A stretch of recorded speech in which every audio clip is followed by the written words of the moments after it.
Shalom Bapak Ibu, sahabat Galilea yang diberkati oleh Tuhan Yesus. Kembali kita siapkan diri kita sebelum kita masuki dunia kerja kita hari ini. Kita hendak membaca, mendengar dan merenungkan firman Tuhan. Mari kita berdoa. Allah, di dalam nama Yesus Kristus kami datang di hadapan-Mu dengan penuh sukacita dan mengucap syukur. Karena Tuhan baik, sungguh baik, teramat baik dalam hidup kami. Yang sudah memberkati kami dalam istirahat tidur di sepanjang malam. Engkau menjaga dan menyertai kami. Engkau juga yang telah membangunkan kami di hari ini. Kami ada sebagaimana kami berada semua karena rahmat-Mu. Karena itu sebelum kami masuki dunia kerja kami hendak membaca merenungkan firman-Mu. Urapi kami, buka hati pikiran kami. Urapi juga hamba-Mu sehingga setiap kata kalimat yang keluar dari mulut hamba-Mu adalah kata kalimat penuh kuasa, penuh urapan. Yang mendengar diberkati, berakar, bertumbuh dan berbuah di dalam Engkau. Roh Kudus menyingkapkan segala rahasia kebenaran firman di dalam nama Tuhan Yesus. Amin. Kita membaca di dalam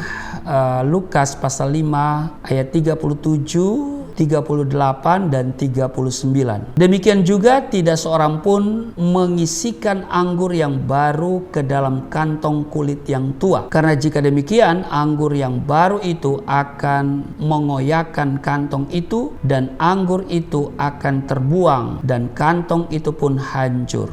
Ayat 38. Tetapi anggur yang baru harus disimpan dalam kantong yang baru pula. Ayat 39. Dan tidak seorang pun yang telah minum anggur tua ingin minum anggur yang baru, sebab ia akan berkata anggur yang tua itu baik. Demikian pembacaan Lukas pasal 5 37 sampai 39. Nah, Bapak Ibu sahabat Galilea yang diberkati oleh Tuhan Yesus, pernyataan ini harus kita tanggapi dengan serius. Ini merupakan suatu peringatan. Anggur lama ini berbicara mengenai cara keberagamaan atau pola keberagamaan yang selama ini telah membelenggu atau mengikat kehidupan rohani orang Yahudi. Anggur lama juga berbicara tentang cara keberagamaan yang nyaman dan tidak menyakitkan. Nah, ketika Tuhan Yesus berbicara mengenai anggur dan kantong kulit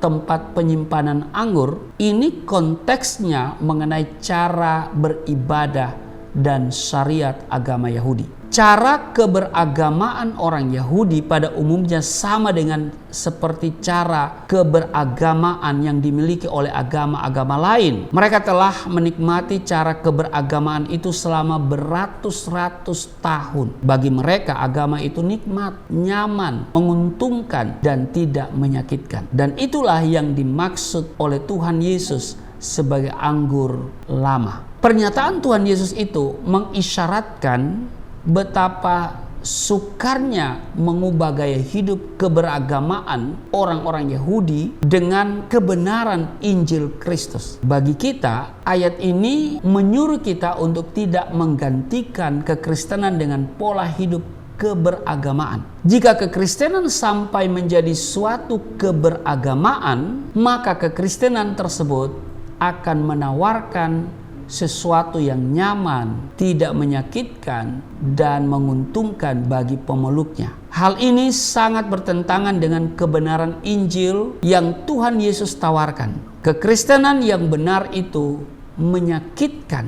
Sekali lagi saya tegaskan, kekristenan yang benar itu menyakitkan. Mengapa? Karena harus menyalipkan daging dan merenggut kita dari cara hidup orang dunia. Hidup kita tidak lagi dipimpin oleh keinginan hawa nafsu, tapi harus dipimpin oleh Roh Allah. Jadi merenggut kita dari cara hidup orang dunia. Agama adalah kepercayaan kepada sifat-sifat serta kekuasaan Tuhan dengan ajaran dan kewajiban-kewajiban yang berhubungan dengan kepercayaan itu. Secara sosiologis, kekristenan pun seperti itu. Tapi dalam kekristenan yang dimaksud dengan kepercayaan itu apa? Lalu yang dimaksud kewajiban dalam kekristenan itu apa? Itulah bedanya antara kekristenan dengan agama. Karena perbedaannya jauh sekali Bapak Ibu. Perbedaannya jauh sekali dengan agama-agama yang ada di dunia ini. Kalau kita lihat cara keberagamaan kekristenan itu berbeda. Maka saya mau menegaskan bahwa kekristenan itu bukan sekedar agama.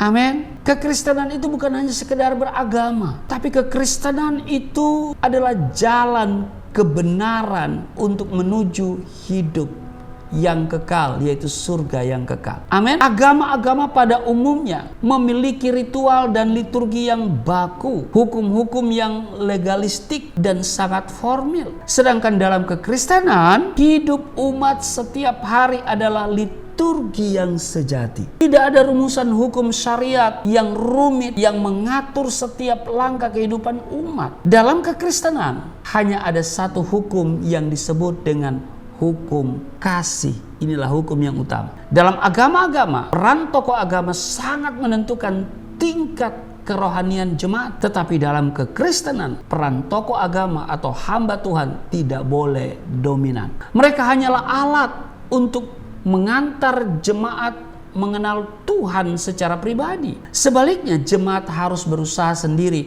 untuk menemukan dan berhubungan dengan Tuhan secara pribadi. Itulah mengapa kekristenan bukanlah sebuah agama, melainkan jalan hidup yang membawa seseorang kepada Tuhan untuk dapat menikmati hidup yang kekal. Jadi kalau saudara ingin hidup yang kekal masuk surga, maka saudara harus menjadi Kristen, ya kan? Karena kekristenan itu sekali lagi bukan sekedar agama. Bahkan ada banyak orang mengatakan kekristenan bukan agama, tetapi adalah gaya hidup yang berkenan kepada Tuhan, menuju hidup yang berkemenangan, hidup yang kekal. Amin. Karena Yesus berkata, akulah jalan, kebenaran, dan hidup. Ya, jadi kalau kita tidak melalui Yesus, kita tidak akan menemukan kebenaran, kita tidak akan menemukan hidup yang sesungguhnya. Dia katakan, tidak seorang pun yang sampai kepada Bapa kalau tidak melalui aku, tidak seorang pun yang sampai ke surga kalau tidak melalui Yesus. Karena Yesus adalah jalan menuju surga.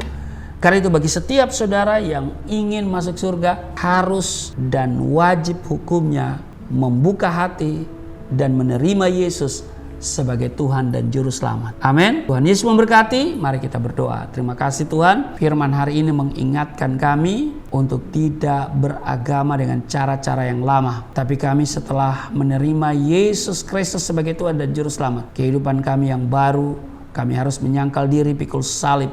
Kami berbeda dengan dunia. Kami tidak mengikuti keinginan-keinginan dunia. Kami tidak bersahabat dengan dunia. Kami tidak mengikuti keinginan hawa nafsu. Tapi kami harus mengikuti keinginan daripada Roh Tuhan sendiri. Firman Tuhan sudah kami baca, kami dengar. Kiranya kami bukan jadi pendengar yang setia, tapi kami menjadi pelaku yang sejati. Terima kasih, berkati seluruh sahabat Galilea di mana saja mereka berada. Tuhan menolong, memberkati mereka dalam tugas kerja hari ini. Di dalam nama Tuhan Yesus, haleluya. Amin.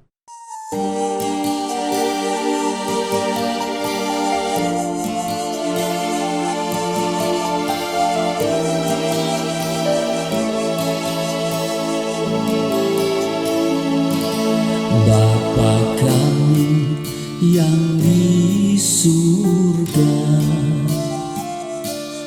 dimuliakanlah nama-Mu. Datanglah kerajaan, jadilah kehendak-Mu di bumi seperti di surga.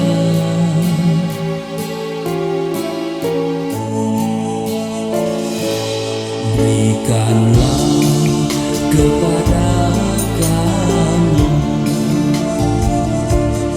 makanan yang secukupnya. Ampunilah dosa kami seperti kami mengampuni orang yang bersalah pada kami.